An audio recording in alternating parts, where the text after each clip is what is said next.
Hello everyone, this is part 23 of What If Naruto Wants to Surpass the 9 Tails, and I hope you guys enjoy this video and to like, to subscribe, to share, and check out the playlist, to see more comment down below. Now let's start the intro. They call me a god. They call me a god. They call me a god. Join my membership, the perks are great. It's in the description. Naruto stared out across the village from his hiding spot and scratched at his head in confusion. Why the hell was everybody acting as if nothing was going on? Seriously, he had told 3 people already that he was intending to kill the elders, not to mention his little M-fest in the Hyuga compound. Why then was nobody reacting to that? Xana's negative emotion sensing wasn't picking up anything particularly out of the ordinary, except for the Hyuga compound. Did everyone he told so far decide to keep quiet about the information or something? What the hell was up with that? And what was up with none of the Hyuga informing anyone about the fact that the main house had just been S? Or had they simply not informed anyone yet? Talk about being too stealthy. Those Anbu were either incompetent or he and Xana were just that good. Deciding that he needed to give his sensory abilities a boost, he went perfectly still and began drawing on the natural energy of the world around him. Instead of what he usually did, he simply harmonized with it and allowed it to expand his awareness instead of sealing it away. He ignored the happy purring noise Xana let off when she felt the natural energy pass through her. If she wasn't inside him, it would refuse to interact with her, but since she was inside him, it had no choice. The demoness really liked the feeling of being connected to the world, even if it was only by proxy. It was something very new to her. It also boosted her ability to sense negative emotions, giving it a far greater range and strength. It was this ability boost that he took advantage of in order to find his target. His original plan had been derailed by the fact that everyone had apparently decided to keep quiet, which was something he hadn't expected, especially not from Hiashi. The whole point had been to flush Danzo out of whatever hole he was in so that they could get a clean shot at K, the annoying old man, but apparently it was not to be. The man tended to lurk in a hideout even when there was nothing going on, so Naruto was quite sure that he wasn't in the open right now. Using this sensing ability to track him down was far from being an exact science, since it gave no sense of idini, but it was the only thing he could think of right now. If Danzo was sleeping, then it would be useless. Byaku's sleeping people didn't give off negative emotions. He had already tried this earlier in the night but hadn't gotten anything. At this point he either needed to get lucky and sniff the old man out or wait for the village to go up in arms over the Hyuga M, as it was likely to be called. Several minutes of sensing later, they picked up something which they guessed was probably the old man.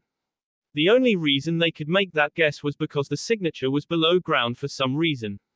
The feeling radiated anger, frustration, along with a distinct control freak tendencies. Naruto seriously had to wonder how nobody had found the hidden base beneath the ground, but that was a moot point right now. It was time to hunt down that old mummy and finally put an end to him. Naruto made his way over to the spot where he was sensing the presence and decided to abandon stealth. Let's see if we can combine our powers, my dear, he thought to his lover, feeling her mental equivalent of a grin. 3 chains extended from his sea and Xana flooded her chakra into them and shaped it into one of her favorite tricks. The chains started glowing white hot at the tip as Xana began grinding her condensed chakra against itself in that spot. Naruto grinned and s the chains downward, easily burning through the ground and then the reinforced concrete of the walls that made up the underground room where Danzo was hiding. Danzo had no idea what exactly was going on. 1 second he was just finishing the usual morning rituals, it being about 2 hours or so before dawn. Danzo was an early riser, that everyone does, such as going to the bathroom and such, and the next there were chains of white hot fire tearing apart the walls. Things had not been going well for the old warhawk lately. To be honest, things hadn't been going well for some time, but they had reached a whole new low after Uzumaki was brought back from his last mission by Jiraiya. That Byakumaru had caused him so much trouble this time and he didn't understand why. They had worked together several times in the past, with both of them profiting from it. He had no idea why the Snake Sannin would choose to so blatantly admit that they had set the Uzumaki up to S. Well, that was not exactly true. He had a pretty good idea that Orochimaru thought that the chance of tempting Uzumaki over to him was too good to pass up. He really should have known better. Uzumaki Naruto didn't strike anyone as a follower if they thought about it. Hell, the only reason he even seemed to listen to Tsunade was because he felt like it. He had hidden in these secret tunnels as soon as one of his spies had caught wind that that bit of information had been blurted out by Orochimaru, and none too soon at that. He had only barely been ahead of Tsunade's Anbu. The rumor of Zana being Kyuubi had come at a most fortuitous time for him, and he had sent one of his root agents to worsen it. His intention had been to cause enough panic for a mob to form and attack the comatose Jinchuriki. The powerful barrier that had risen up to protect his home had been very unexpected and unwelcome, as it had allowed Tsunade time to establish order. He had been intending to turn the mob against Tsunade next, painting her as an accomplice and sympathizer of the Kyuubi, and use that to install himself as Hokage. But since they hadn't been able to actually KO Uzumaki, their anger and fear couldn't be directed elsewhere. He hadn't actually believed that rumor, so it had shocked him rather badly when the woman he had sent Fu to capture had openly revealed herself to be the Kyuubi. No wonder the man had failed. Still, he hadn't lost hope of coming out on top in this quite yet. The situation had still been volatile, and he knew that he only needed to wait for a while for tension to boil over and then take advantage of it. His plans were rudely torn apart when those chains had crashed through the walls and Uzumaki Naruto dropped down from the hole he had seen into his hidden base. Danzo had no idea how the plan-wrecking oaf had even managed to learn that the base was there, and even less of an idea as to how he had known exactly where Danzo was. "Good morning, Danzo," Naruto greeted, as if they had simply encountered each other in the street. "How are you still alive? The medical reports said that you had suffered mortal injury to your chakra coils," Danzo demanded loudly, his usual composure lost in the face of the fact that this infuriating man had torn apart so many plans. Why wouldn't he just "You've been making quite the nuisance of yourself, Danzo, and we're going to put an end to you once and for all. No amount of fancy tricks will be enough to save you this time." Naruto continued to speak as he advanced on the old man, completely ignoring the question. Danzo backed away rapidly, hurriedly releasing the seals on his right arm. "Root, protect me, I'm releasing the seals on my arm." The old man was fortunate that the door was on his side of the room, and he wasted no time in retreating through it. "It's no use running, worm, there will be no escape from us." Danzo risked a glance back even as his root shinobi rushed past him to engage the enemy, wanting to know what was with the suddenly female voice. The sight of Uzumaki with glowing crimson eyes and black S, along with 9 foxtails waving about, caused him to go pale. "Kyuubi," he whispered to himself and kept running. What the hell was going on? Wasn't the demon supposed to be free now? How was the beast able to use Uzumaki's body like that? He wasn't skilled enough to seal a demon, especially not one of such power, but Jiraiya could probably do it. His idea for getting out of this was to escape elsewhere and let the Toad Sannin deal with it, or at least have all the might of Konoha arrayed against the Uzumaki while the demon was resealed into another container. Naruto and Zana easily see through the S-charge of the root shinobi, simply moving forward and S them without bothering to attempt anything defensive. Sage Mode enhanced toughness prevented physical weapons from doing any harm worth mentioning, and the few ninjutsu launched at him were harmlessly absorbed into the glove. The only one that proved to be any danger at all was an aberrame that had for some reason been shirtless and purple. The purple color turned out to be some odd form of insect that was transferred upon skin contact. Naruto could feel the tiny bugs gnawing on the hand he had used to see the man open, but failing to do much as he healed faster than they could hurt him. A surge of Xana's corrosive chakra swiftly wiped him out, and they refocused on the real prey. A chain speared forward, catching Danzo through the leg before he could turn a corner, and started dragging him towards Naruto and Xana. The two were surprised, however, when the man's body wavered like an illusion and then reappeared some distance away. That technique again. How irritating. Naruto commented idly even as they continued to pursue the man behind the corner. Futon, Shinkua, wind release, vacuum wave. The wind blade that Danzo had hoped to use to see down his pursuer hit Naruto directly in the sea and caused a deep G. Unfortunately for Danzo, that G healed over rapidly, leaving only some B as a sign that it had even happened. Now that was some impressive control of the wind element. Naruto commented as he sent chains to impale the old man again. In the narrow corridor, Danzo couldn't dodge and was forced to use Izanagi again. He wasn't being sarcastic either, it really was impressive to have that kind of control of wind. Creating blades of wind was much more difficult than creating a gust. The fact that the technique had caused that kind of injury on him was nothing to sneeze at. Danzo, seeing that he needed a more powerful attack, flew into more hand seals. Futon, Shinku Taegyoku, Wind Release, Vacuum Great Sphere. Naruto simply used his glove to absorb the dense air ball coming at him, causing Danzo to grit his teeth in frustration. He wasn't given any time to do anything more, however, as his own technique was lobbed at him and he once again couldn't dodge due to the tight corridor. What an irritating ability, no doubt it has something to do with all those Sharingan eyes in your arm.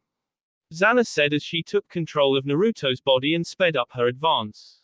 She wanted to KO this annoying old man already. The sight of all those eyes implanted into an arm of all things had surprised both the demoness and her host, but it changed nothing. Danzo was still going to S. The fact that the arm was discolored in an eerily familiar manner wasn't missed either. Danzo frowned as he saw that his wind techniques were being negated so easily. Those gloves were absurdly useful. He would have liked to have a pair of them himself. Clearly he needed to use something that wouldn't be so easily absorbed. Mokuton, Daijuran no Jutsu, Wood Release, Great Forest Technique. Seeing wooden stakes start to grow out of Danzo's arm was another surprise but counted easily enough. Danzo couldn't possibly muster the same amount of power with it as Senju Hashirama, and the narrow corridor worked to the advantage of whoever could exert more brute force. Thinking about the why and how of Danzo having the Mokuton would be reserved for later. Neither demon nor container forgot that they had another arm made of Senju Hashirama's cells safely sealed away though. It would be a truly uncanny coincidence if those two things weren't connected somehow. Agni Shiwata's Breath of the Fire God. The immense heat emanating from her right palm disintegrated the approaching wood, and Zana wasted no time lunging into AS that forced Danzo to use another Izanagi to save himself. A Sharingan closes every time he does that, Naruto pointed out, having been paying attention to the arm while Zana was controlling their shared body. They could hear alarms being raised on the surface, but ignored them. It wasn't important right now. Danzo held onto what was left of his right arm and fled towards the exit while he could.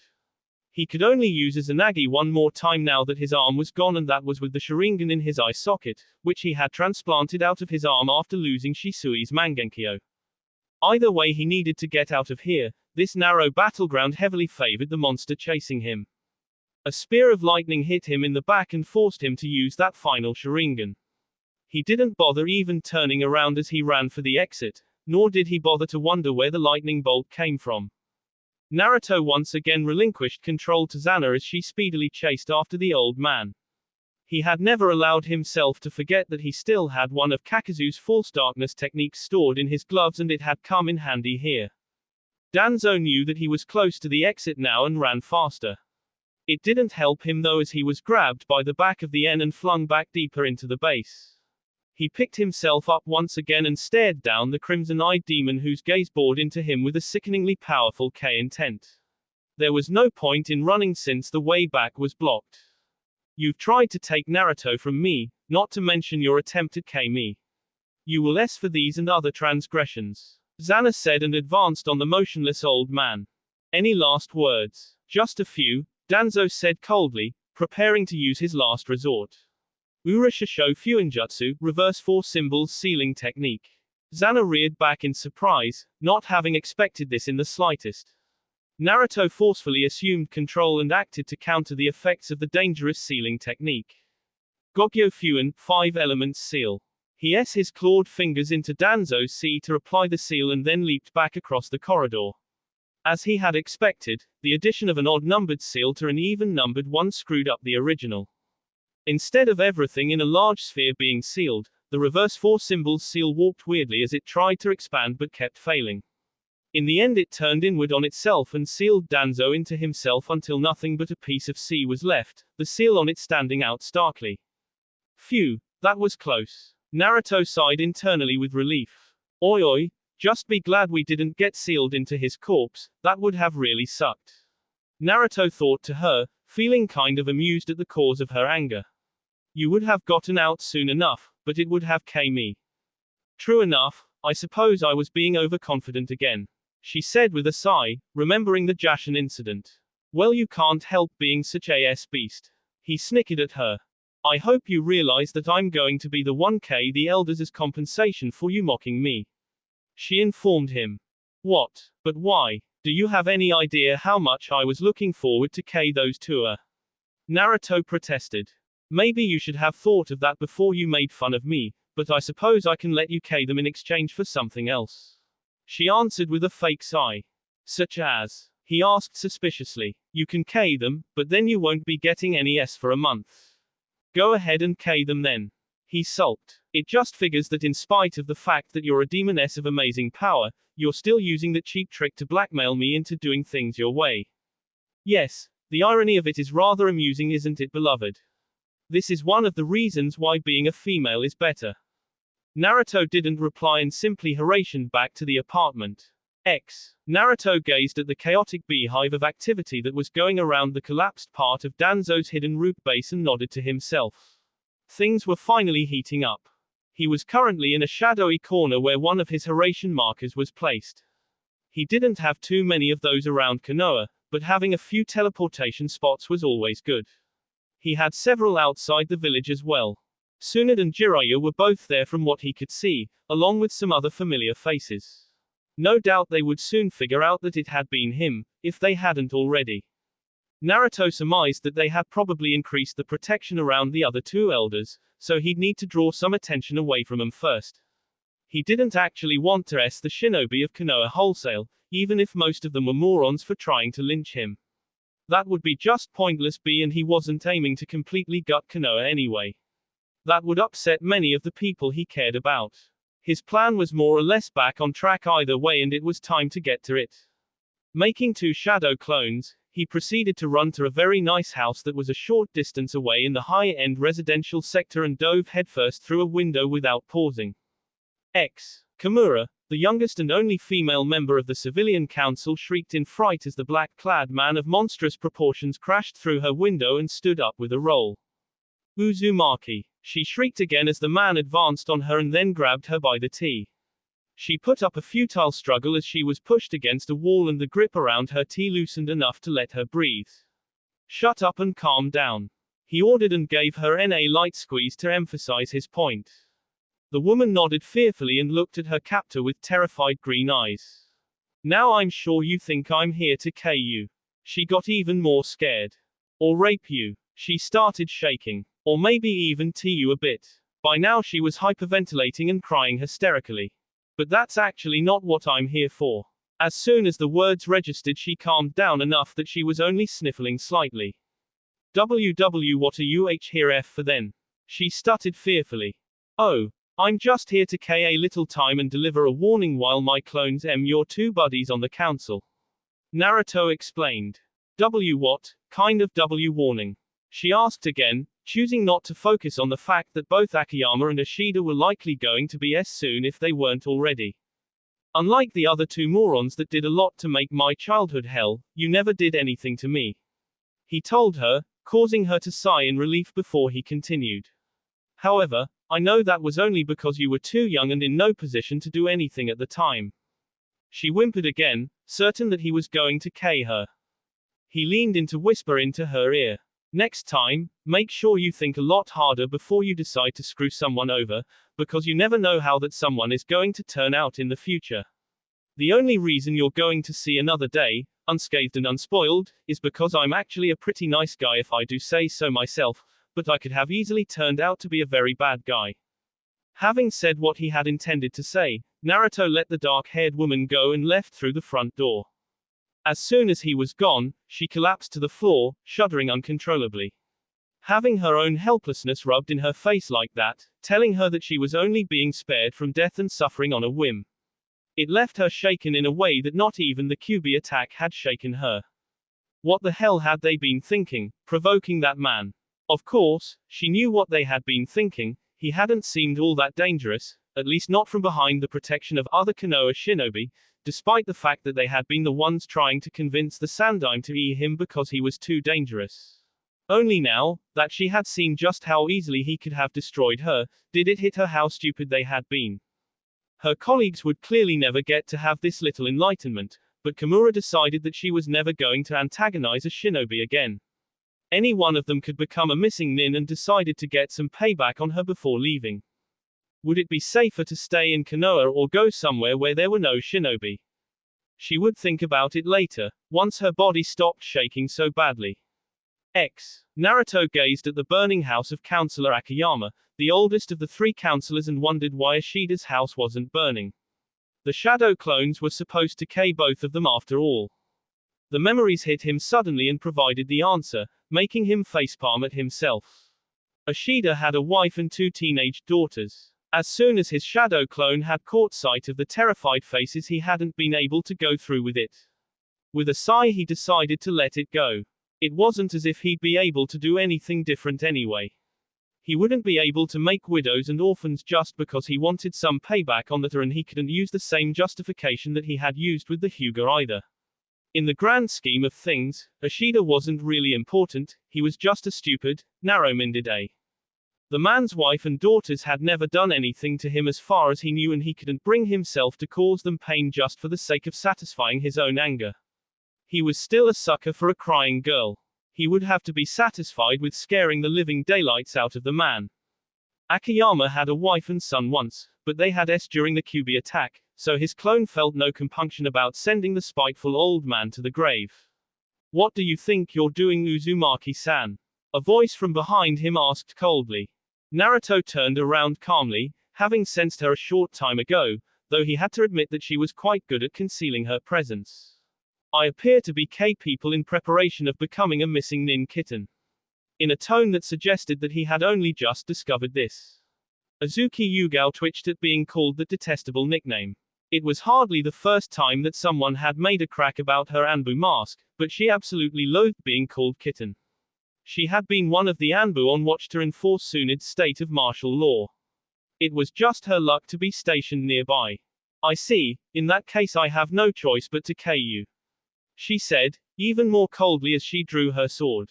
With only one sword? He asked with a smirk and continued. Watch this. 9 chains extended from his back and their tips slowly formed into vaguely sword-like shapes. Kyutoryu, 9 sword style.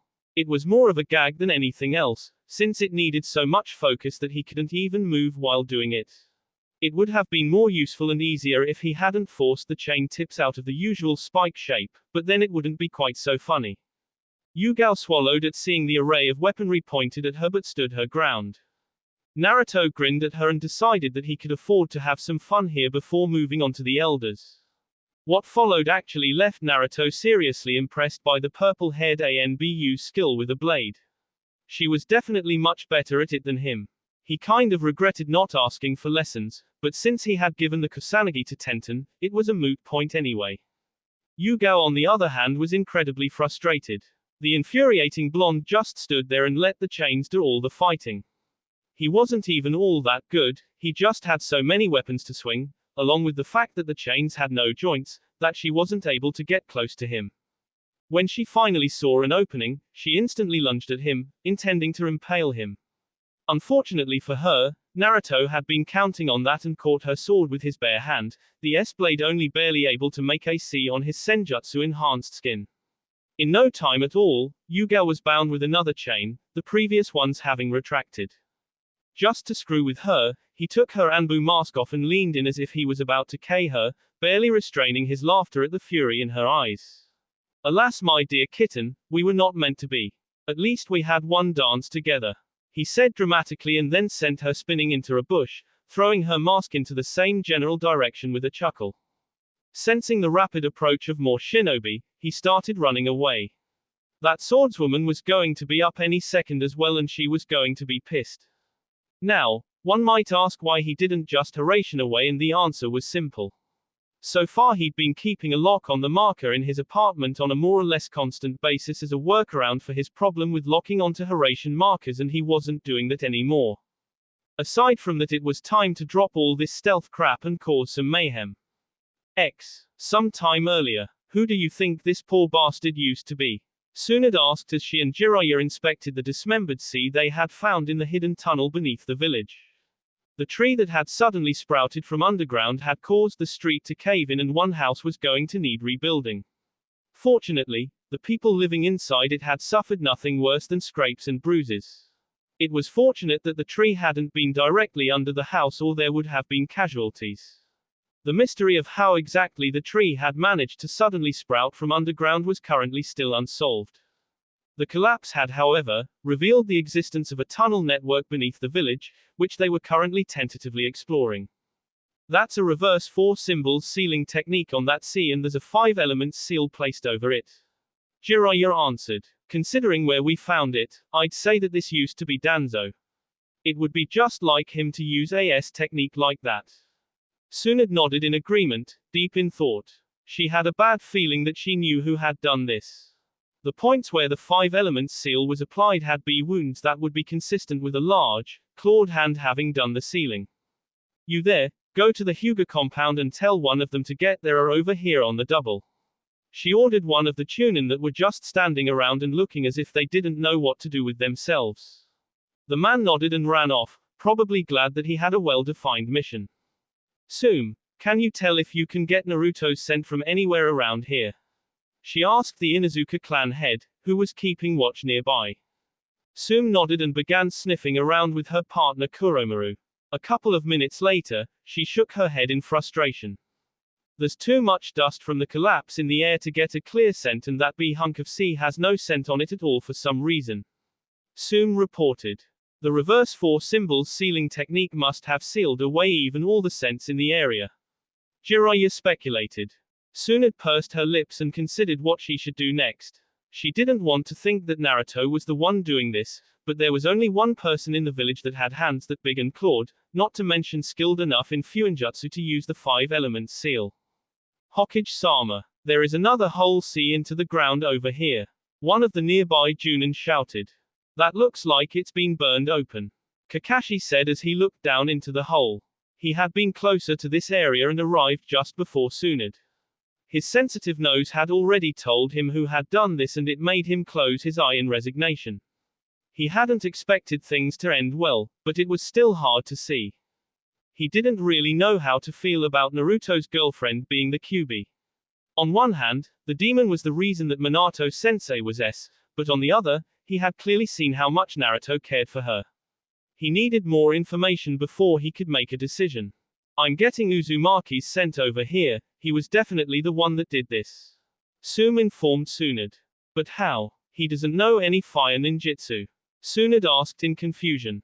My Kikaichu are detecting traces of Kyuubi's chakra in the area. Anabarame said as he creeped up on the group stealthily. Everyone went deathly silent as this was revealed. It was beyond obvious that Naruto and Kyuubi were working together in this. Tsunade and Jiraiya exchanged a grim look. Naruto alone would have been a terrible enemy, but if he was partnered with Zana, then they had no idea how to stop him. The surprising arrival of Hyuga Hiashi was a welcome distraction from her thoughts. You called Hokage-sama. Tsunade didn't know why the clan head had come himself, but she didn't care. She just needed a Hyuga. Yes, I need you to use your Byakugan and find Uzumaki Naruto. He is currently under suspicion of having M. Shimura Danzo. Not that Tsunade was at all upset over seeing the man S, but she had to uphold the law, or at least make a show of it. Hiashi pursed his lips and did not activate his Byakugan despite being ordered to do so. I am sorry Hokage-sama, but I cannot obey that order. Tsunade scowled as she turned an annoyed look towards the man. She may have no say in the goings-on of the clans, but in situations like this Hiashi had no grounds for being disobedient. And why is that? Less than 30 minutes ago, Uzumaki has the Hyuga main house. I am the only adult main house member remaining. In addition, he knows how to control the caged bird seal beyond my own ability to do so and has rendered the entire branch house unconscious. I fear he would do them harm if I acted against him. That was the best that Hiashi could do for Naruto at the moment. He couldn't throw his support behind a missing nin and a criminal without bringing disaster down on his clan. Not to mention that the clan itself was in shambles and he didn't expect to retain his position as clan head for much longer anyway.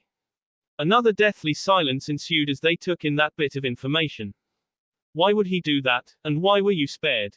Kakashi asked shrewdly. Naruto had never struck him as someone who did things without reason.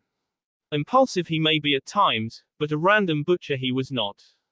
Reluctantly, Hiashi explained. After the Kyuubi Zidini was revealed, the clan elders branded Hinata before I could act to stop them. Uzumaki somehow infiltrated the compound without being noticed and found out. In retaliation, he slew them all, sparing only the children. I believe that I was only spared at Hinata's request. But how could he know how to control the caged bird seal? Jiraiya wondered, knowing how complex that thing was.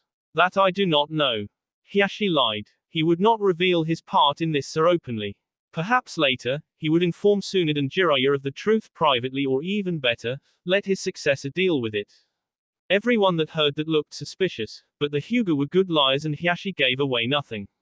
There was nothing that could point to that being a lie, but it somehow rang false to the experienced shinobi. In that instant, they saw a house in the residential sector going up in flames. Isn't that? Tsunade began uncertainly. The home of civilian councillor Akiyama. Tsunade confirmed grimly. I guess we won't be needing your Byakugan after all, Hiashi. A mere few minutes after she had sent the group of shinobi as scouts to determine Naruto's location, they returned and had one extra, in the form of Anbu operative Cat. Tsunade couldn't be sure, but there seemed to be a palpable aura of rage surrounding the purple-haired swordswoman. Hokage-sama, Councillor Akiyama is but Ishida and Kimura are still alive, though they are terrified. The squad leader reported. I see, well at least you managed to save 2 of them. Tsunade said approvingly, guessing that Naruto hadn't wanted to stick around and fight them even if he was easily more powerful. She may not like the civilian council, but she didn't dislike them enough to be happy over the deaths either. The same could not be said for Danzo, though she couldn't show it openly. The squad leader looked uncomfortable and spoke up. We did not, Hokage-sama. Uzumaki chose to spare them. Both reported that Uzumaki had ample time to kill them but decided to leave them alive. This confused Tsunade a great deal. She knew that Naruto hated both the civilian and the elder council and couldn't make heads or tails of his actions. Do you know why he spared them? In the case of Councillor Ishida, we learned that the man's daughters begged Uzumaki not to harm their father and apparently succeeded in convincing him. Tsunade blinked in shock at hearing that, everyone else doing the same. She'd never heard of begging actually working in situations like this. What about Kimura? She was too scared to be coherent. What the hell are you doing, Naruto? Tsunade asked herself furiously, trying to find some kind of reason or pattern in her fellow blonde's actions. Hokage-sama. Uzumaki has been sighted. One of the lookouts on the roof reported. Instantly jumping up on the roof, she quickly noticed Naruto moving rapidly through the streets. What the hell is he doing? She asked in confusion. He appears to be skating through the streets, Hokage-sama. The man next to her said blandly, having no idea what to think of that. You have got to teach me how to do this. Naruto exclaimed in glee as they sped down a street. He could already imagine the fun they could have by racing against each other. Zana was currently in control and was doing one of the most amazing things that Naruto had ever conceived of. She was coating the feet of the shared body in a layer of super smooth chakra that allowed them to slide across the ground without any friction whatsoever. Air resistance was still something of a problem, but it was easily negated by applying some repulsive force to the back of their feet. It was pretty much the exact opposite of the surface clinging exercise. The whole thing was made even more fun due to all the shinobi throwing sharp objects at them or attempting to stop them by various means. Zana's negative emotion sensing was telling them that most of them were either scared or utterly furious. That could have been a consequences of the 9 red-orange foxtails that Zana was using as a counterbalance to make sure they didn't take an undignified tumble on the ground. You're too much of a clumsy human to handle it, she retorted teasingly, finding his enjoyment of the situation infectious. I can too handle it. He shot back, only realizing how childish it sounded after it had left his metaphorical mouth. Handle it then. And with that she unceremoniously let him have control, not giving any warning whatsoever. She continued molding chakra around his feet though, since Naruto didn't know how to do it himself. Naruto wobbled dangerously due to his body suddenly lacking tails. He suspected she had deliberately removed them to see if he'd faceplant due to the sudden change in his center of balance, but managed to steady himself before he took a nosedive into the dirt. Now steady, he took the opportunity to be smug, ignoring the 3 shuriken that bounced away from his arms and see. Ha! Told you I could handle it. Sharp turn. Wah. OS. Indeed, they were rapidly coming up to a sharp turn in the road. A sharp turn which Naruto didn't know how to navigate. He knew that Xana had done something with her legs and tails to divert momentum or something, but he had no idea how to repeat that maneuver. Seeing as his partner was waiting for him to crash into a building and prove her right instead of helping, Naruto decided to improvise. He chain into the ground at an angle, with every intention of using it to slingshot himself around the corner. This unfortunately increased their speed considerably, making Naruto's eyes tear up from the wind and turning the surroundings into a blur that was only distinguishable due to having senjutsu-enhanced eyeballs. It made the whole thing even more awesome though. Isn't that your former sensei?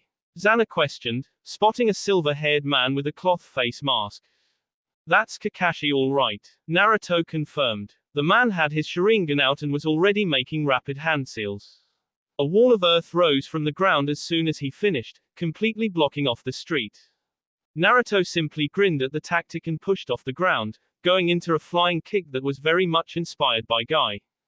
Dynamic exit, he shouted as he passed by Kakashi, just to mess with the man as he easily through the thick wall and continued with the slide on the other side.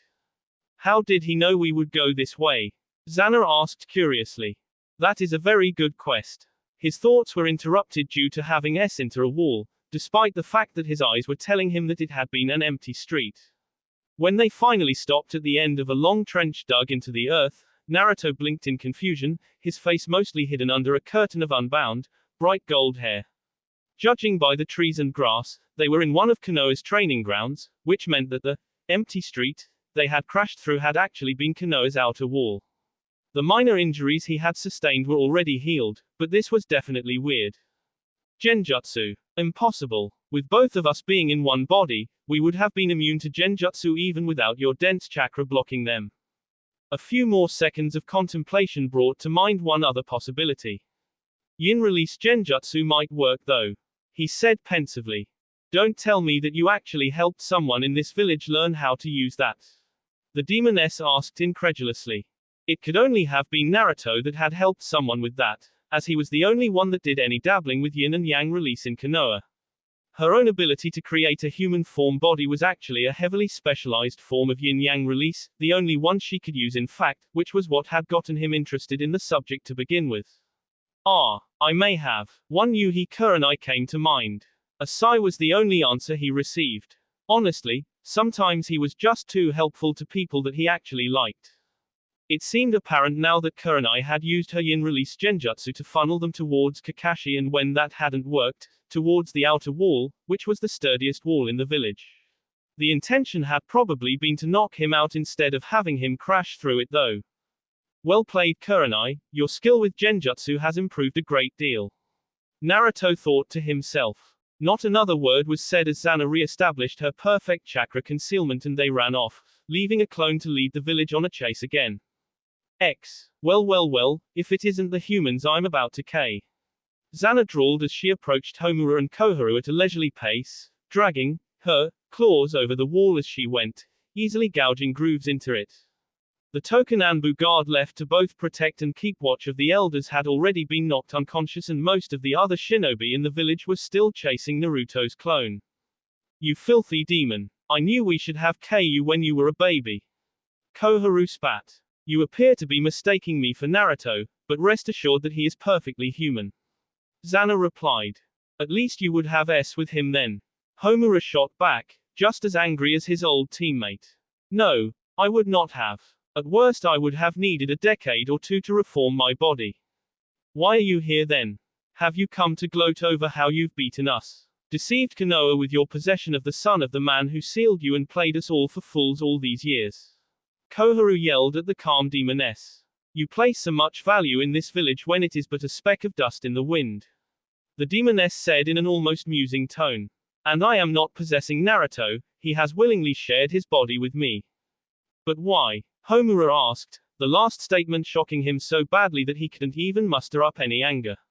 He and Koharu had been one of those that had believed that Naruto had been controlled and possessed by the Kyuubi. Because I love her, it's that simple.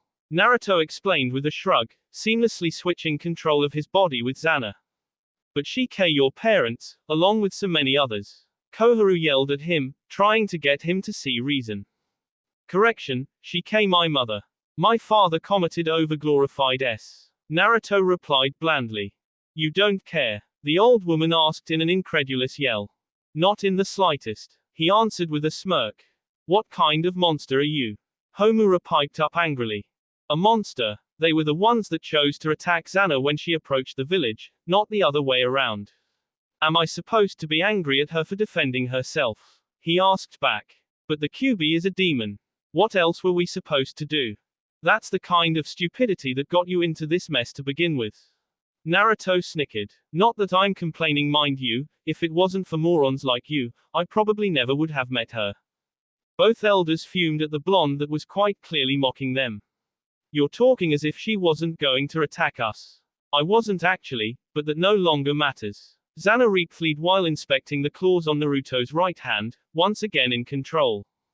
But then, Koharu said and trailed off, her face ashen. There was no reason to think that the demoness was lying. What would be the point? Yes, I'm afraid everyone that night only because they attacked me. Had nobody done so, I would not have harmed a soul. I don't make it a habit to you hapless humans without cause after all. Zana confirmed dryly. At least not anymore. The two elders looked even more devastated at hearing that, and the body-sharing lovers could easily tell why. Both had lost daughters while battling Zana, in Koharu's case her only child. With both of their spouses before then, neither one had any family left that Naruto was aware of. Not that he had bothered to look too hard. There was a monument dedicated to the people lost during the so-called Kyuubi attack, and all that anyone needed to do in order to find out about those was look at it. You've been quite the irritating pests for my beloved, and now at last you will for it. Zana spoke ominously and raised her hand in preparation for them. Stay away from my grandpa. A young voice shouted, sounding as if it had been spoken through a blocked nose. No Udon. Get away from here. Homura shouted urgently even as his grandson jumped in front of him and Koharu, joined soon after by Konohamaru and Mogi. He did not want his grandson and his friends here right now. They were just relatively fresh genin and therefore powerless to help him and Koharu. Even if they had been Junin, it would more than likely have been useless.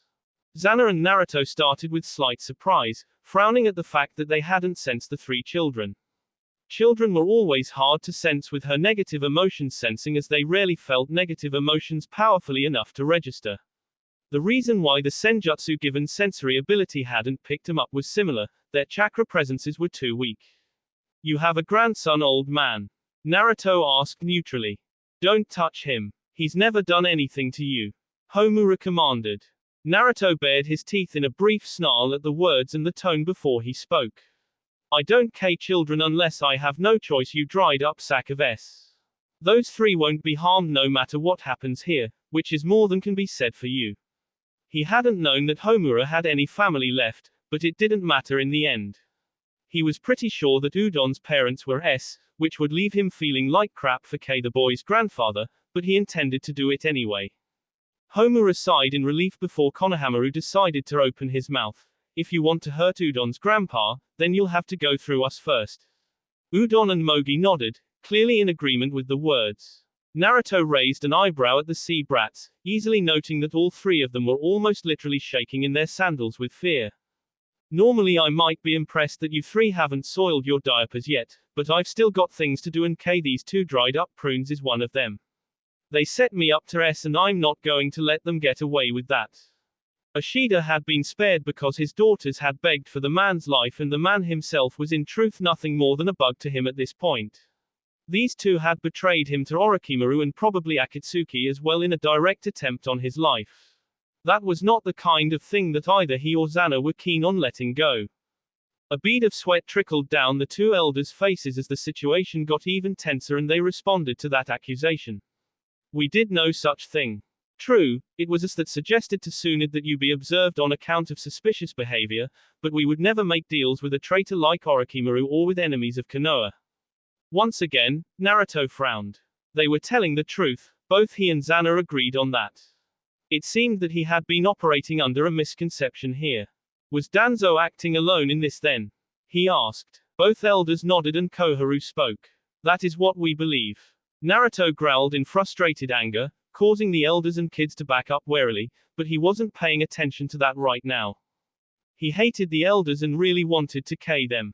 It was because of them that he had wasted so many years failing the academy, and he knew it. It had taken a lot of digging and thinking before he finally traced it back to them, but he had done it. No doubt they had offered to help the aging Sandaime in the running of the village by taking over the management of the academy. In truth, it had just been their way to get their shots in at the Kyuubi Jinchuriki without getting in trouble for it. So many roadblocks and obstacles thrown into his path just because they couldn't keep themselves from lashing out at someone even if it was the wrong target. Not that attempting to strike at Xana would have gotten him anything but a messy death. Master your hatred, or it will master you. Her mental voice did a lot to calm him down, and he appreciated the words that she had spoken to him for the first time long ago. Years ago, before he had freed her from the seal even, he had felt nothing but hate for Konoha and had often been lost in lurid daydreams of how he would burn it to the ground and all of its people except for Tsuki and Ayami. Xana had a great deal of experience with hatred and the things it could drive a person to do. If he had wanted to, she would not have stopped him from raising Konoha to the ground, just as she would not stop him from killing the elders right now if he wanted to. But she did expect him to be fully in control of himself and choose to do it if he wished, instead of letting blind hatred drive his decisions. Naruto had always valued her words above all else and had taken them seriously. Her advice had helped him to keep control of his own emotions, and Ayami's kindness had helped him see that there was good in humans too. It had taken a lot of effort, but he had eventually been able to focus on the good things in his life and decided to simply enjoy his time with Xana instead of focusing on getting back at people who had hurt him in the past. Not that he didn't get back at them in many ways, but he didn't make it his primary focus. Those he cared for were more important than those he hated. Taking a deep breath, he considered what he should do. With the revelation that they didn't really have anything to do with the attempt on him, Xana had lost interest in taking their lives, so it would be entirely on him to decide their fate. His hands itched with the desire to kill them, years of anger and frustration boiling beneath the surface and demanding satisfaction for the wrong done to him, but he held it in check. Actions and consequences. If he killed them, his desire for some kind of revenge would be satisfied. Tsunade would be rid of their nagging and militant mindset. The snot-nosed little brat in front of him would be left completely without family. If he spared them, then they would be free to continue spewing their and mostly unwanted advice, but he wouldn't be robbing another child of his only family. It would piss him off to let them get away with it, but they'd be in a few years anyway, since they were old as dirt. Suddenly, he was struck with inspiration. If he really wanted to hurt them, then kill them was not the way to go about it, because death was only painful for those left behind. There was something that he could take from them that they valued more than their lives. He gave them a sinister grin, causing them to back up again. I'll spare you, but I want something in return. What do you want? Homura asked cautiously. There was very little that they could give him without bringing harm to Konoha in the future, and he fully expected the demand to be unreasonable. You will retire from the council and live out the rest of your lives as ordinary civilians, never to involve yourself in village affairs again. Naruto declared with finality. Koharu and Homura balked at the mere thought of it. They had served the village in some capacity all of their lives, and to forsake that was unthinkable to them. They wouldn't know what to do with themselves if they had to live as civilians. You can't expect us to, Koharu tried to say but was interrupted. You can either retire yourselves, or I can retire you with my claws. The three kids tensed fearfully, having stayed silent for a while in the hope that things would resolve themselves without fighting, but they couldn't handle staying quiet anymore. Grandpa, please, just do as he says and retire. It's better than isn't it? Udon pleaded, backed up by Konohamaru and Mogi. The elders pursed their lips in thought and decided to agree. At least this way, they could work to get back on the council after Uzumaki left. They gave a nod to show their agreement, and Naruto wasted no time in giving them his demands. Write a letter of resignation right now and hand them to the kids, they will take it to Tsunade. He had just now felt his shadow clone being dispersed and it wouldn't be long before he was found again. He needed to wrap things up here and move on. The elders quickly wrote down their resignations and gave them to Konohamaru after Naruto inspected them to his satisfaction. And just in case you were thinking of double-crossing me, he said and pressed his palms to their forearms, leaving Hiraishin markers there. What is this? Koharu asked with a frown, staring at the small black seal that now stood out prominently on her wrinkled skin. Naruto merely gave another sinister grin. Hiraishin no Jutsu, Flying Thunder God technique. Both elders suddenly found cold sweat beading on their faces as the blonde vanished into thin air. The threat was clear. Uzumaki could reach them at any time and K them at will. He could even do something as simple as teleporting an explosive tag to the Hiraishin seals on their skin. Him knowing the Hiraishin certainly explained how he was able to move about the village while his home was still encircled by that barrier. Either way, they wouldn't be able to risk going back on their agreement with the ear axe over their heads like this. It wouldn't be too hard for Uzumaki to figure out if they did so, since he no doubt had quite a few Hiraishin beacons scattered over the village. All he needed to do was teleport in and ask any random villager who was on the council while under a transformation technique. Konohamaru, Udon and Mogi didn't have the same knowledge of the technique, but they understood the blatant threat. They would make sure that Tsunade did not allow the elders back on the council even if they tried. That was fiendishly underhanded in its cruelty, beloved. Zana purred approvingly. On the surface, sparing the elders with nothing but a demand for retirement would seem merciful, but for people who valued their ability to serve their village above all else it was far worse than K them. Now they would have nothing in their lives except endless free time to think of the things they had lost, along with feeling useless because their purpose was suddenly taken from them. The fact that it allowed Naruto to avoid feeling bad for taking away a young boy's only family was just icing on the cake. If they tried going back on their word, they would live in fear, and if they didn't, they would live without purpose. I know, the looks on their faces were just beautiful. Naruto responded with a grin. Are you ready for the final act, my love? He asked with a sense of anticipation. I can hardly wait, she responded eagerly. As they had planned, Zana stopped concealing his chakra and they both flared it powerfully, announcing their presence even to those who weren't senses. As a final touch, Zana directed a vast amount of her own power to Naruto's tea. As soon as he felt the immense concentration of chakra there, he roared as loudly as he was able, his voice empowered far beyond what either was capable of alone. Tsunade's mind worked feverishly to figure out what the hell was going on as she sped towards Naruto and Zana's chakra signatures, but was coming up with nothing. She could fully understand Naruto's need to leave the village, that she had actually been half expecting. She and Jiraiya had both been perfectly willing to make a show driving him off in order for the more paranoid elements of the village to settle down, while letting Naruto and Zana leave without really making a problem out of it. All the Junin she had with her at the moment were ones that she knew could be trusted to go along with it. What she hadn't seen coming was for the two of them to go on a rampage over the village. Worst of all was the fact that she couldn't make heads or tails of her fellow blonde's actions. He was K some people while sparing others without any apparent rhyme or reason aside from whatever whim struck him at the time. The group she was leading, which consisted mostly of the senseis of Naruto's graduating class, along with some others, were wondering much the same thing. When they finally reached the most troublesome of blondes, he was still standing with his arms crossed in the exact same spot as before. This time, however, he was standing in the middle of a group of shinobi, both regular and Anbu, who were trying and failing to attack him. Anyone that attempted to get close to him would end up getting smacked with either a chain or a fox tail. Ninjutsu was similarly useless as they either ended up getting absorbed into the glove or blocked by a red yang barrier that formed between two chains.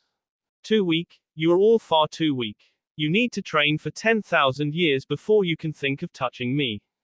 Naruto scoffed as he easily defended himself, not even needing to move. It was a rather unfair comparison, since he had Zana to help him control the chains and tails, as well as paying attention to their surroundings, but that was not the point. Naruto, what the hell are you doing? Tsunade yelled out when she saw him toying with the shinobi attacking him. It didn't take a genius to figure out that Zana was back to being sealed inside him. Hey there, have you come to join the party? Naruto asked with a grin, his eyes glowing with amusement. Tsunade growled and charged into the attack, intent on punching that grin right off his face. To her surprise, Naruto let her pass through the chains, but caught her fist in his palm, making her halt in her tracks. With a shove, he forced her to backpedal. While Tsunade took a moment to catch her balance again, Asuma and Guy went to attack, but found themselves easily smacked away by chains. His hand through the air, Naruto see through the snakes that had been intending to wrap around him, shocking Anko, who had thought that she was supposed to be invisible. How did you know I was there? She asked. Kurenai already used her yin release genjutsu on us not very long ago, Susanna is fluctuating her own yin aspect to block it. Naruto explained with a snicker. Kurenai's eye twitched with irritation at hearing that the blonde had once again found a way to be immune to her genjutsu. That had been annoying when he'd first discovered it, and it was even more annoying now. That's not going to work either, Kakashi. He commented, seeing his old sensei activating the Mangenkyo Sharingan. I have a space-time stabilization seal placed on me, preventing any warping of space-time from being used on me. Why are you doing this, Naruto? The masked Junin asked. Indeed, this is most unyouthful. Guy added. The battle had lulled for a moment as everyone tried to figure out a way to reach the blonde and came up with nothing. They couldn't use any particularly destructive ninjutsu without harming the many unconscious shinobi on the ground around Naruto, and taijutsu was proving useless. I was actually waiting for you guys to show up, though there's less of you than I expected, to be honest. He said airily and threw a paper airplane at Tsunade. Naruto chortled as everyone ducked for cover in the belief that it was a seal of some kind. It's not a seal. Damn, you guys are paranoid. Still shaking his head in laughter, he gave them a wave and vanished in a Horatian teleportation, having disabled the space-time stabilizer while he was talking to Kakashi. While those who recognized it were staring in stunned shock, Anko picked up the paper airplane and unfolded it. As soon as she read it, a sweet drop formed on her head and she passed it to Tsunade. As soon as the busty Hokage read the note, her face took on an extremely pissed-off look and she stomped off in the direction that she could sense Naruto was now, leaving everyone staring in confusion. Picking up the now crumpled note, Jiraiya started reading out loud. Dear mixed group of people who I used to work, train, fight, gamble, have s with, you are cordially invited to the wedding of Uzumaki Naruto, the baddest you will ever meet, and Zana, the Kyubi no Kitsune, Queen of Demons, Crimson Calamity, etc. etc. Thank you for joining the pre-wedding festivities, and rest assured that we will not pay for any damages or injuries incurred as a result of said festivities. If you choose to attend, then please follow the chakra signature to the designated location. Everyone was sweet-dropping heavily by the end of the short message. All this, just to make one last hurrah. And what the hell is this about marrying the Kyubi? Asuma asked in disbelief. I get the feeling it's not going to be the last hurrah by a long shot. Jiraiya muttered not very quietly, completely ignoring the second question. He had to give his godson credit though. He had balls, going after the Kyubi and somehow succeeding in getting the demoness to marry him. Tsunade stopped near Sakura, Hinata and Tenten, who were for some reason already there and hiding in a small outcropping of trees. The location itself was nothing particularly out of the ordinary. Just another training ground to the east of the village. What are you three doing here? Tsunade asked suspiciously. Naruto's graduating class had been deliberately excluded from the manhunt for the blonde, these three girls in particular due to having close ties to him. And they wanted their subterfuge to be limited to as few people as possible. Naruto sent clones to pick us up and bring us here for some reason. Sakura explained, keeping her eyes on the figure of Naruto that was standing in the clearing some distance away. What is he doing? Hinata wondered quietly, seeing that her big brother was just standing there and looking focused. The question turned out to not need any answer, as a crimson chakra mist began to seep out of Naruto's body and soon formed the nine-tailed figure of Zana. By now the others had caught up and were staring at the pair of them, completely unsure about the next course of action. Oi Zana, the sun is rising. Naruto commented idly as he put his hand around her waist. Both of them ignored the crowd that was observing in wary confusion. I can see that, Naruto. I did tell you that your overdramatic idea about getting married just as the sun rose was going to fail, didn't I? Zana said with a slight scoff. That you did. He agreed in good humor. Good thing it's not really important then, isn't it? The demoness simply hummed her agreement. Well, I went along with it because I figured you deserved a say in the matter after 11 years of stubborn pursuit, but now it's time for you to become mine forever. I was always yours and you know it. He responded with a grin. Then by the power vested in me, by me, I now pronounce us husband and wife. There will be no objections. Xana declared, aiming a short glare at the hidden shinobi. I just love how you've given yourself authority to marry us without even asking for an I do. Naruto said dryly. Shut up and Kay the bride. She commanded. Naruto had no problems obeying that order.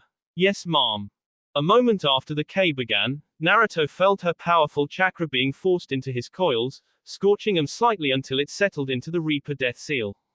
He turned a questioning look on her, curious as to why she had done that.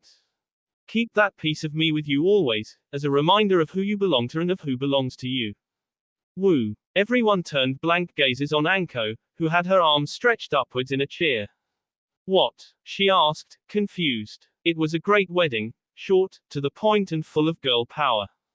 Meanwhile, Tsunade couldn't contain her rage anymore and flew at Naruto with a roar, fully intending to knock his block off.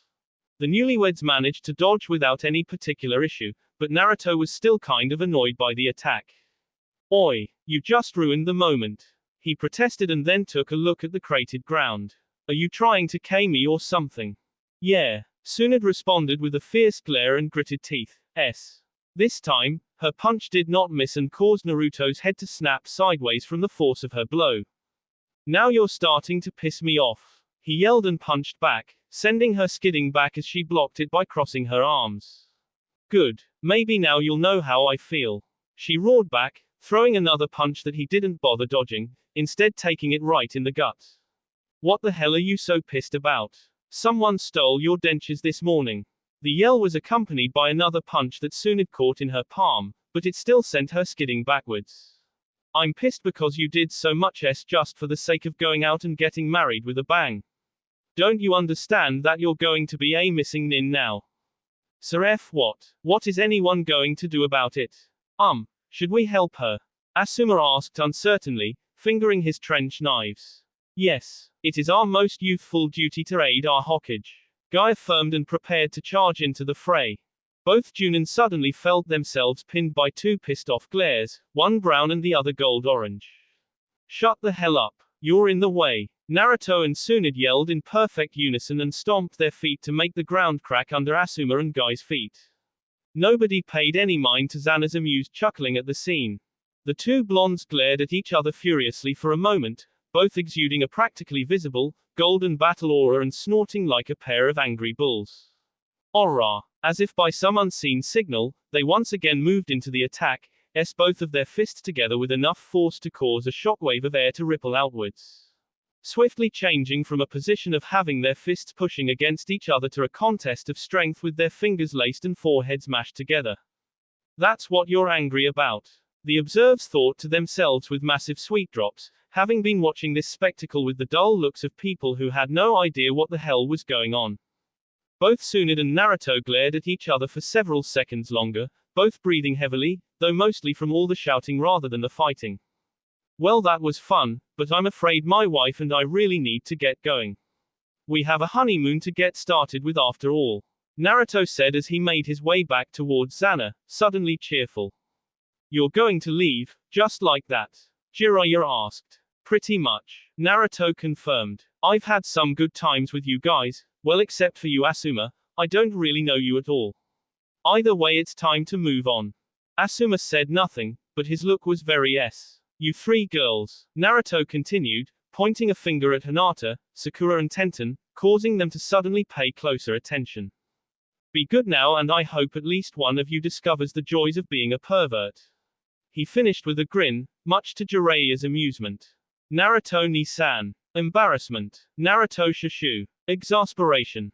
Damn it Naruto. Anger. They were still so easy to rile up. He really was going to miss those three. By now. Mere moments after saying that, Naruto and Xana vanished in a Horatian teleportation. Tsunade sighed tiredly as she finally made it home. It had been such a long day and it wasn't even evening yet.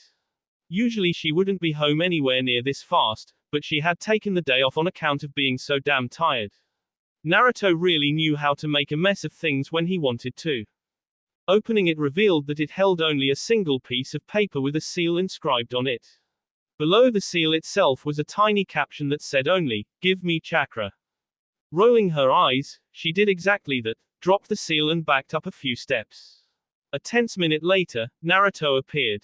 "Yo." Naruto greeted as if it was any other day. Tsunade simply stared at him for a few seconds before she posed one simple question. Why? Why what? Why did you kill the people you killed and why cause all that chaos? Tsunade had needed to go over the damage and casualty reports and discovered that there was surprisingly little of either. If he had wanted to, Naruto could have crippled the village before they would have even gotten their wits about them. The chaos had two purposes. The first was for fun and the second was to help you. Naruto explained. Help me how? Tsunade asked, slightly confused. By giving your shinobi a kick in the A. Most of them are wimps that would have ended up being nothing but cannon fodder if they had to fight anyone really dangerous, and I figured that showing them just how much they suck might help. Tsunade's sweet dropped slightly at that explanation. It wasn't exactly wrong and it was nice of him in a very weird way, but it was also a very strange way to go about things. And the K. Well, that was mostly revenge, but it's probably going to turn out being in your favor as well. Tsunade raised an eyebrow and gestured for him to explain. The Hyuga main house had it coming and they were nothing but a bunch of power-hungrier anyway. Akiyama was a greedy, corrupt politician, so is Ishida actually, but I didn't want to make his daughters cry and the elders were too old to be of any use to you anymore. You need some younger be on that council. But you only K Danzo, Koharu and Homura were fine when I last saw them. Tsunade said in confusion, slightly worried that he had off those two recently. I did something much worse to them. Naruto said with a wide grin, much to Tsunade's continuing confusion. I made them retire. Tsunade looked even more confused before she started thinking about it. After a while, the frown on her face vanished and she sighed. She had of course received their resignations and had been slightly suspicious about the timing, but now it made sense. Naruto had really hit them where it hurt with that. And Danzo? She asked, making no further comment on the subject. Oh, he was the worst of the bunch. I'm sure you've found the corpses of his little private army. He asked. Tsunade nodded and gestured for him to continue. Well, did you know that he also had an arm made of your grandfather's cells and about 10 Sharingan implanted into it? What? Tsunade exclaimed in shock. I'll take that as a no. Naruto said wryly. That bastard. Tsunade fumed. If I knew about that I would have K him myself. He was really annoying to K too, kept turning his own death into an illusion with those Sharingan, not to mention that he could use the Mokuton. Naruto added, deciding to drop another bombshell. Tsunade went pale as she connected the dots, recalling a certain Anbu member that could also use Mokuton thanks to the inhumane experiments of her traitorous teammate. It also explained the tree that had caused sprouted from underground. At first she had thought that perhaps Tenzo had done that, but then she recalled that he was out of the village on a mission. That bastard, she repeated angrily. He's been collaborating with Orochimaru, it's the only way that he could possibly have been able to use Mokuton techniques. Naruto's ears perked up at that bit of information. He hadn't been aware that it was possible to steal a bloodline like that. He knew that he was distantly related to the Senju clan, so he guessed he probably had a better chance than Danzo at obtaining the Mokuton. Perhaps he really would hunt down the Snake Sannin one of these days. Being able to grow forests at will would be all kinds of awesome. That invasion during your Chunin exam finally makes sense now. Orochimaru was far too well informed, even if he used to be a leaf shinobi. Jiraiya and I have always suspected a traitor, but we thought Danzo to be too much of a patriot to work with the likes of Orochimaru. Well, it's taken care of now and I'm thinking of hunting down Orochimaru as well, so there's nothing to worry about. He said with a grin. Tsunade gave another sigh and gave the taller blonde a hug, which rather surprised Naruto. This was going a lot better than he had expected, to be honest. He had been expecting at least one more punch to the face. Still, he said nothing and just put his arms around her. If you're going after Orochimaru then be careful, he's dangerous and I don't mean just because of his power. She warned. When am I not careful? He asked rhetorically and then huffed when she shot him a disbelieving look. They lapsed into silence for a few seconds before Tsunade spoke again. I was going to name you Rokudaime Hokage, you know. She mumbled into his sea. That's a terrible idea, Tsunade. He replied dryly. What could have possibly made you think that would have ended well? You can deny it all you want, but I think you would have done well as Hokage. Besides, you're the only one strong enough, nobody else has the same drive as you. She reasoned. It's a moot point now anyway, and I want to see the world with Xana instead of being tied to a desk. She didn't say anything in response, and Naruto spoke up again after a minute of silence. You want to have some goodbye-s. Don't make me hurt you. She said, but there was no heat in her tone. Naruto just chuckled at her response. Well, I really need to get going now. Xana wanted to talk to you about something as well. Don't ask me what, she wouldn't tell me. He added the last part when she gave him a questioning look. Close your eyes for a second, Naruto. Tsunade prompted, and Naruto did so, curious as to what she was up to. He lowered his head when she pulled it down and felt something being placed over it and AK being pressed to his forehead soon after. Take good care of this for me, think of it as a wedding gift. Naruto opened his eyes and discovered that the object she had put around his neck was the Shodai's necklace, something that he hadn't ever expected her to part with. Are you sure you should be giving me this, Tsunade? It's an heirloom of your clan. Naruto asked, knowing how valuable it was to her. I'm the last of the Senju, Naruto, and I have no heirs. Thanks to you I've stopped thinking that it's cursed. Besides, somehow I think it was always meant to be yours and was sort of related anyway. Well, when you say it like that, how can I refuse? He asked rhetorically with a grin. Just make sure you pass it on to a worthy successor when the time comes. Naruto's eyes sparkled with mischief at the words. Not to worry, Tsunade, I won't ever let someone you wouldn't approve of to get their hands on it. Considering that he would live forever, he had no intention of passing the jewel on to anyone. By the way, I expect you to give me a cool bingo book entry. Naruto said, suddenly serious. Tsunade rolled her eyes at him and replied dryly. Don't worry, I'll make sure it's really cool. Tsunade warily stood across from the red-headed demoness that Naruto had summoned and then left her alone with. Despite being the same woman that she had gone to the hot springs with that one time, she couldn't feel comfortable around her anymore, knowing what she was. It felt as if there was a constant, unspoken threat looming in the air.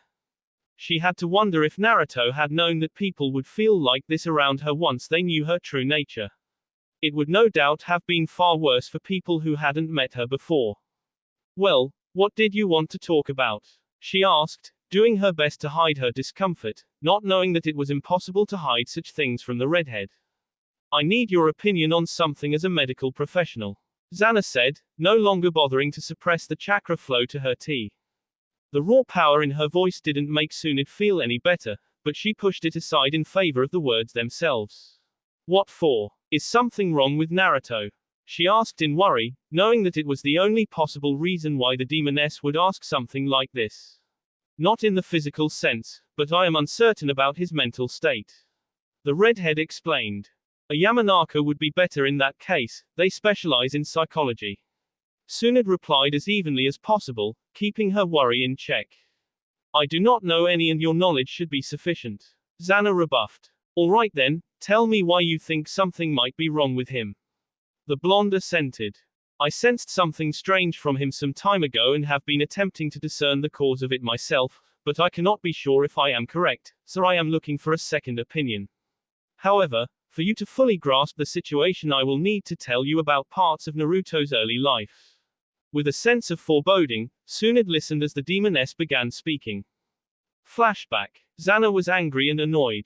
Usually you wouldn't be able to care about being annoyed if you were angry, but this was a special case. Her anger stemmed from the fact that she had recently been sealed, while her annoyance was being caused by her newborn container. She had managed to exert enough influence on the seal to change it from the disgusting sewer into a forest setting, but that did nothing to block out the incessant, annoying crying of the baby she was sealed into. Several months had passed and the stupid baby still hadn't stopped crying.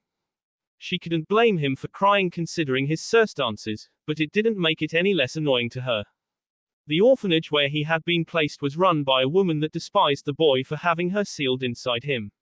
She couldn't muster enough hatred to truly harm him or K him, because in the end he was still a helpless baby, but she frequently forgot to feed him or change his diaper or any number of small things. And she never, ever held him, no matter how much he reached out to her. Zana was confused. The baby, Uzumaki Naruto, if she recalled his name correctly, had stopped crying some weeks ago and she didn't know why. His skin was still chafing because he needed a diaper change, he was still hungry because it had been too long since he had been fed and his desperation to be held had only gotten worse. Why then, was he not crying anymore? It would soon be a year since her sealing and listening to the constant pitiful wailing of her container and feeling how sad he was had eventually moved even her to pity him.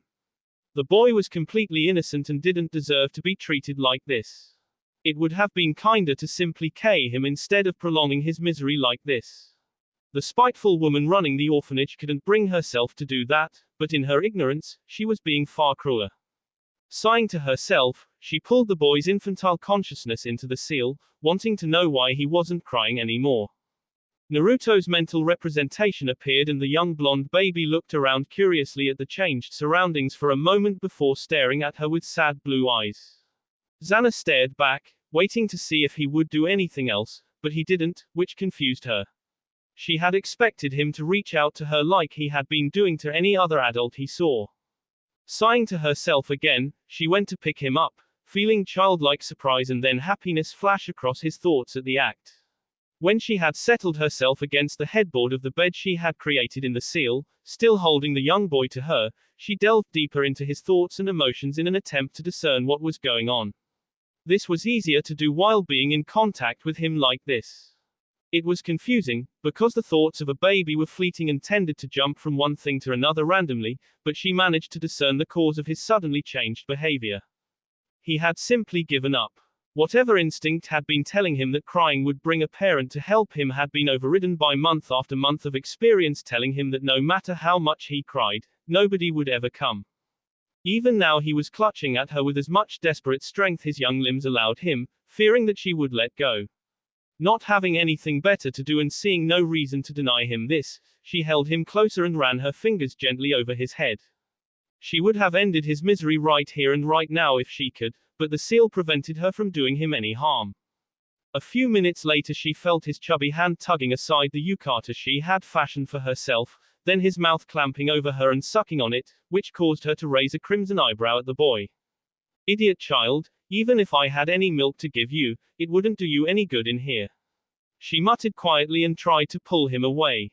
Immediately he started tearing up, but was apparently trying to choke it down. Bitter experience telling him once again that crying would only serve to make his tea sore and eyes sting. With yet another sigh, she brought him closer again and let him do as he pleased. He was just hungry and it seemed to make him feel better if nothing else. A baby being so depressing was just too pitiful for words. A 2-year-old Naruto cooed as he tried to grab onto the lock of red hair that Zana was dangling in front of him, delighting in the game. She had taken to bringing him into the seal every so often and the boy was always happy to see her. He didn't seem to retain any conscious memory of these visits, but she could see that he was behaving slightly differently. Not only did he not cry anymore, but he had also taken to avoiding any adults that he saw, as much as he was able to as a baby anyway. Zana had also learned how to use tiny amounts of her chakra to keep his body going and extract as much energy from the meals he did get. She wasn't sure if the caretakers were doing it on purpose or not, but they gave him just enough food to keep him hungry almost constantly. But with her help, he was managing to stave off malnutrition. Naruto happily babbled nonsense at the demoness that currently had him wrapped up in her tails, all the while waving another in front of him while he tried to catch it. When he finally caught hold of it, he presented it to her triumphantly with a giggle and opened his mouth to speak. Ka-san. Go. It. Zana froze in shock at what he had called her. He had never called her that before. In retrospect, perhaps she should have been expecting it. She was the only one that ever paid any attention to him after all, even if he couldn't remember it when he was awake. She needed to set him straight though. I am not your mother Naruto. She said quietly, but firmly. Ka-san. He gurgled back at her, waving the bushy tail he was holding at her. No. She repeated. He giggled at her and started chewing on the end of the tail. When she pulled it away from his mouth, he giggled some more and spoke again. "Ka-san Gibbet. I am not your mother," she said again, this time with a harder tone. Naruto's lip started trembling and he buried his head into her sea, obviously distressed by her harsh tone. Sighing, she petted his head and made some shushing noises that had so far never failed to calm him down. Naruto once more babbled something indistinct about Ka-san, and went quiet, causing Zana to sigh again. Less than 3 years old and he was already so stubborn. She couldn't believe she was actually considering allowing him to call her that, but it wasn't as if he would remember when he woke up anyway. Zana hummed a random tune to the small blonde boy she had wrapped up in her tails, calming him down from his latest nightmare. He had recently turned 6 and had been suffering from them for a couple of years now. Apparently the more he grew, the less guilt the caretakers in the orphanage felt over inflicting various cruelties on him. They had subtly and sometimes not so subtly encouraged the other children to bully him, and it caused Naruto to live in constant fear of everyone there, resulting in nightmares plaguing his sleep. The anniversary of her sealing had been a few days ago and Naruto had it particularly bad this time. Several of the older children had been scaring him by dangling him over a staircase and then eventually pushing him down. One of the caretakers had seen it, but the man had been drinking and only grinned in approval when he saw it happen. Naruto had been lucky and hadn't broken anything, but he had been badly bruised and terrified. Not a single night had passed since then without a nightmare and the small boy was clutching at her and hiccuping as he tried to keep from crying. "Ka-san, why does everyone hate me?" he asked when he had calmed down a bit. Zana frowned as she considered what she should say, being called mother having become normal a long time ago. In the end she decided not to lie to him. "They hate you because of me." "But why?" he asked and held on to her even more tightly. "Because they are fools, do not concern yourself with the opinions of those who are worthless." He nodded in acceptance and buried his head further into her embrace, feeling only happy and safe now that he was with her. He wished that he could stay like this forever. Zana sighed to herself again as she held him. Such a loving child should not have needed to tolerate this kind of abuse. He still didn't carry any memory of these visits into the waking world, but that didn't mean he got nothing out of it. Every time he woke, he felt a sense of comfort and support that would keep him going. She didn't want to end his life anymore, being far more interested in seeing what would become of him now. In addition to that, she wondered when she would be able to speak to him fully, instead of just the subconscious part of him. "Stay strong, little one, I would like to see what you make of yourself." Nearly a year after that, Naruto's mind matured enough that she could no longer bring him into the seal by herself. He met Ayami when he was 7 years old and that relationship became very important to him.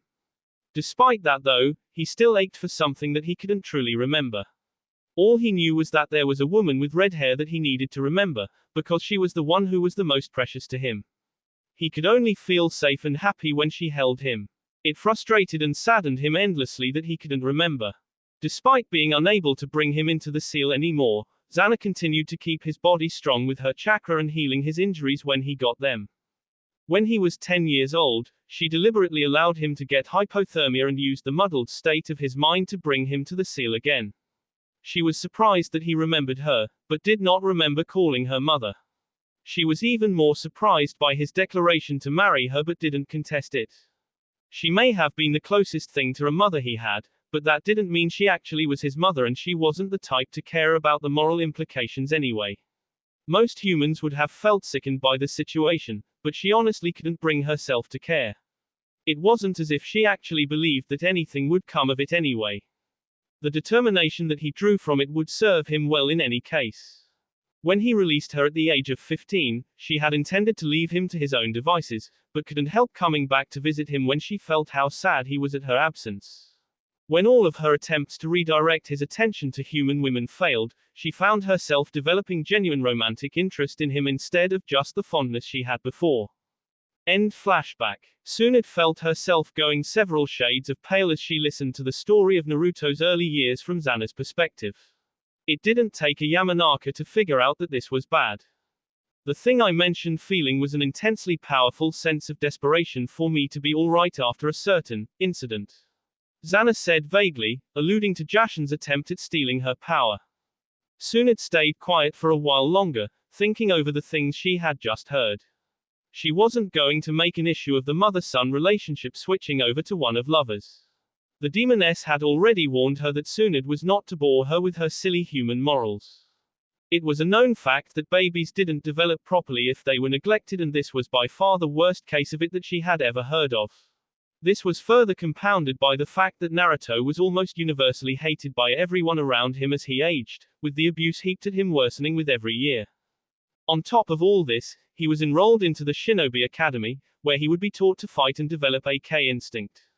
She couldn't be sure, but she had a terrible suspicion that Naruto would have likely turned into a sociopathic monster that was utterly unable to empathize with the people around him if it hadn't been for Xana and later Ayami providing a positive influence in his life.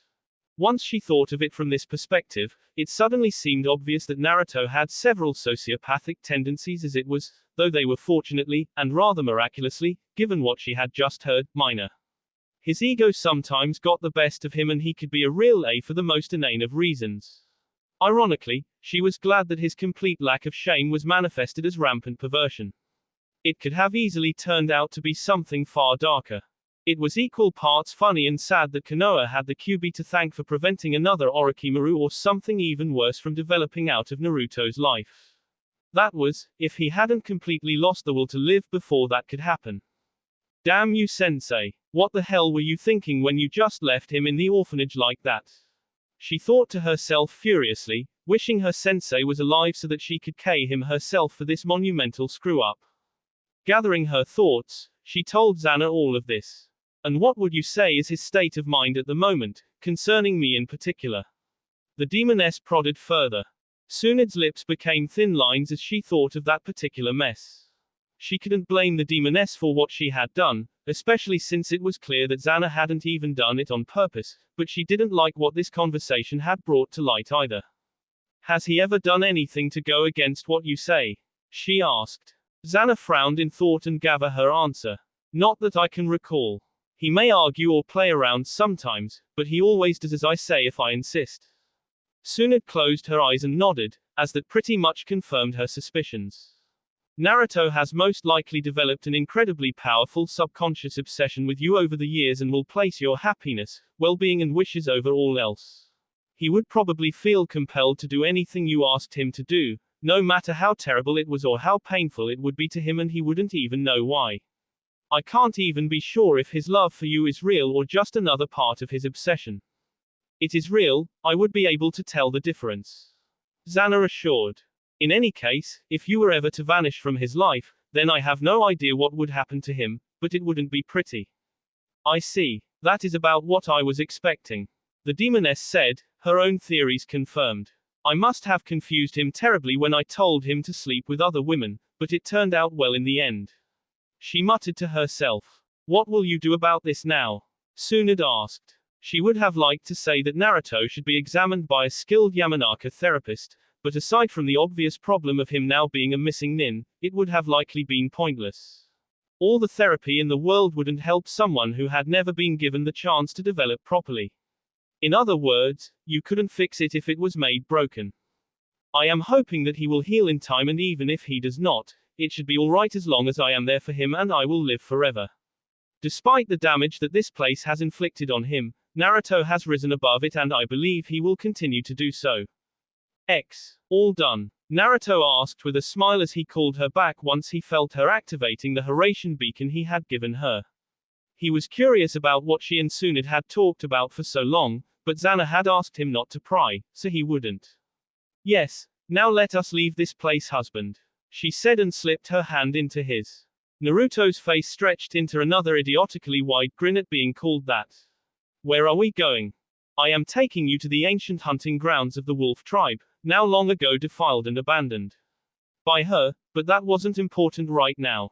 Didn't you destroy that? Naruto asked in bemusement. That was nearly a millennium ago. The land should have healed from that little temper tantrum of mine by now. If your temper tantrums are that bad, then I'd hate to see you when you're really angry. Naruto teased. Indeed you would, husband, indeed you would. She agreed seriously. That was supposed to be a joke, he said, sweet-dropping. The demoness merely hummed mysteriously and did not respond. Yes, Naruto would be just fine. She would make sure of it. That will be all for this video. Be sure to like, subscribe, share, and comment down below for more videos. Goodbye.